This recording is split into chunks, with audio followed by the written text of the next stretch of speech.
Assalamualaikum warahmatullahi wabarakatuh. Perkenalkan, saya Reski Amelia Putri dengan NIM 702001231008. Di sini saya akan menjelaskan hasil review jurnal mengenai penerapan SMK 3 di PT Permata Dunia Sukses Utama.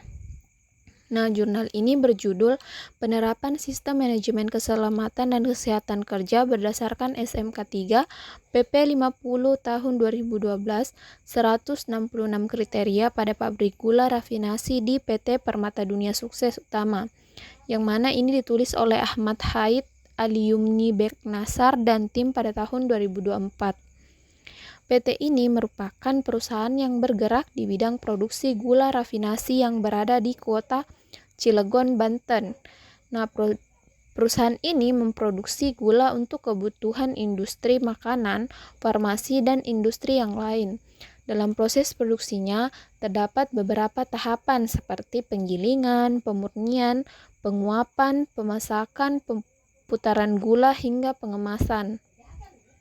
Karena banyak menggunakan mesin, listrik, boiler, dan bahan kimia, perusahaan ini sangat memiliki potensi bahaya kerja yang cukup tinggi.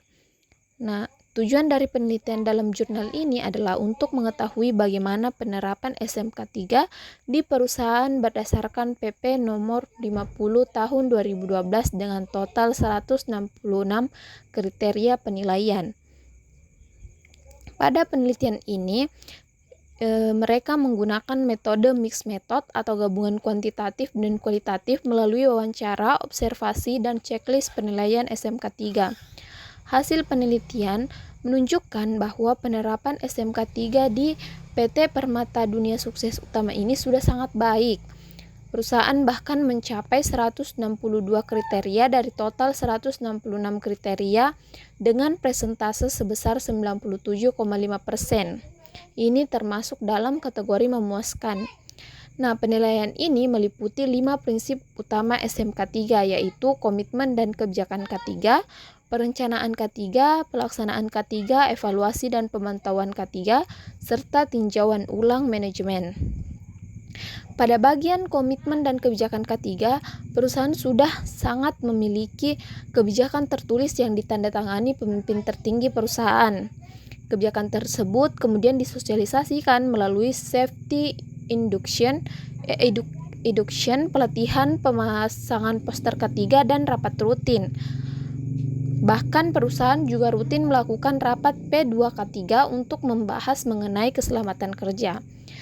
Untuk tahap perencanaan K3, perusahaan telah menyusun program HSE tahunan berdasarkan diskusi dengan setiap manajemen departemen. Bahkan perusahaan juga melakukan identifikasi bahaya dan penilaian risiko menggunakan metode Hirach.